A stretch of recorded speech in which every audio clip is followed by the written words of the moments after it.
are listening to Visionaries Wrestling Network, providing your perfect podcast experience.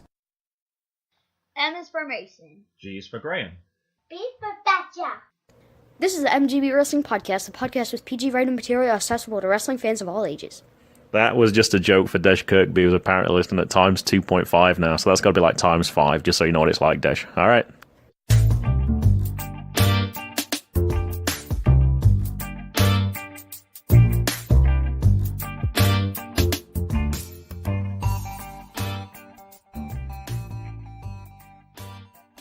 Hi, my name is Mason, and here's proof that wrestling fans still live with their parents, my co-host, my dad, Graham.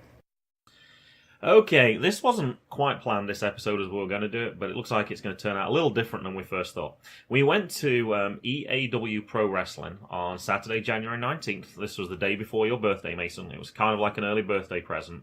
And actually, once it turns 7 p.m. anyway, on English time, it is your birthday, which is when it started anyway. It was at the Tall Cedars Hall in Parkville, Maryland. And it took about an hour and a half to get there, probably a little closer to 2 hours because it was raining, so I had to go a little slower. And it was actually about 15 minutes away from MCW Wrestling in Joppa, Maryland, which is actually where you went last year for your birthday on the 20th.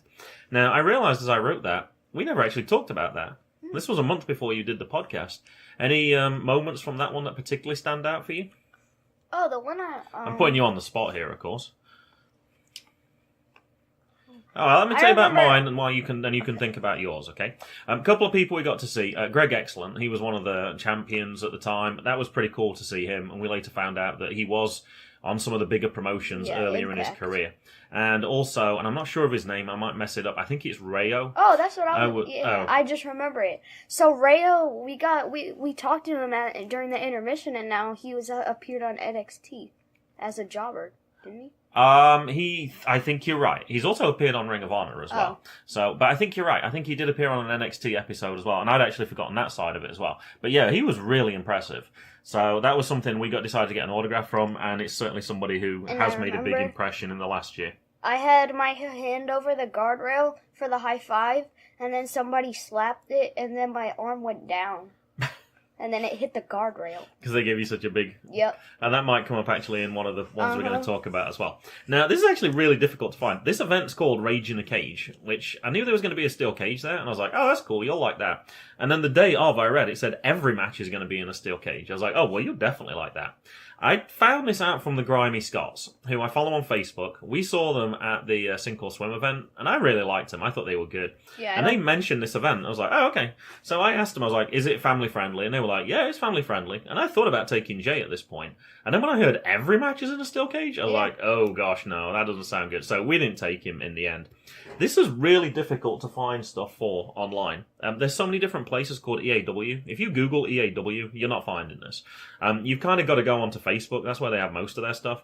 It is on Twitter at E.W.A MD, which is Maryland Wrestling. But yeah, they're kind of tough to find. Anything you want to talk about right at the start? So the thing I noticed during through all the matches is the wrestlers give out their attire more than the people in Nova Pro. Every time we've been there, there's been one person that's gave away their thing. I remember Terminator did it once. And then, but there's 3 times that people gave away something. Well, that can get expensive as well, though, if you're giving stuff out each time. I know. Hey, you're saying that. We got a cat from Vader Scott. Yeah. Which Jay still has, actually, because I actually, as I was putting him to bed this afternoon, he still has that. He calls it Batcat. I don't know why he calls it Batcat at all, but we told him it was from Alley Cat, which wasn't quite true. Vader Scott was in that match as the old cat lady. Yeah. But, so you get some stuff. You picked up souvenirs. You got Logan's tape. Well, don't you have Eric Royal's headband or something? I thought it was his armband. Oh, his armband? Okay, I couldn't remember that exactly was what it was. They didn't throw that out in the crowd or give it to somebody. You just found it on the floor. Okay, all right. Well, perhaps when we get to some of those matches, you can talk about that. Anything general about the arena? Because obviously we haven't talked about this place at all. The arena or anything that you noticed? The arena was big. It was bigger than Nova Pro, but it's not as big as WWE though. Oh no, it certainly wasn't like that at all. But no, I was surprised. I thought it would be bigger than Fury Pro. Yes. But I thought it would be around the same size or smaller than Nova Pro, and it was a lot bigger. Like, I didn't buy tickets ahead of time because I wasn't sure on the weather. Like, I didn't want to buy them and find out there was snow and travel up. So we traveled up on the day, and we got front row seats. Yeah, those front rows were long. There was plenty of space around the back where you can walk as well, because sometimes that's an issue as well. Like the merch tables were in the dark. To me, that was kind of weird. But then you had the trash can and the light.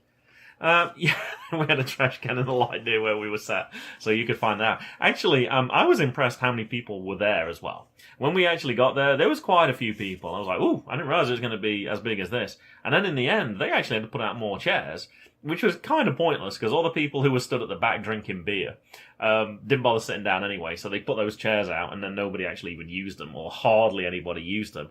But yeah, it was a good crowd.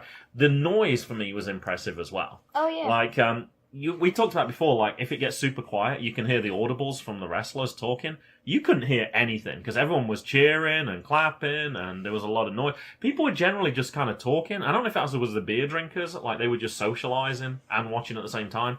But I liked the environment. I thought it was great. There was another thing I noticed. So we were sitting near a bunch of kids, and then there was, like, they had 4 of them. Uh-huh. So there was like 4 seats there. Mm-hmm. So the four kids sat in the front, Mm-hmm. and then there's 2 grown-ups sat behind them.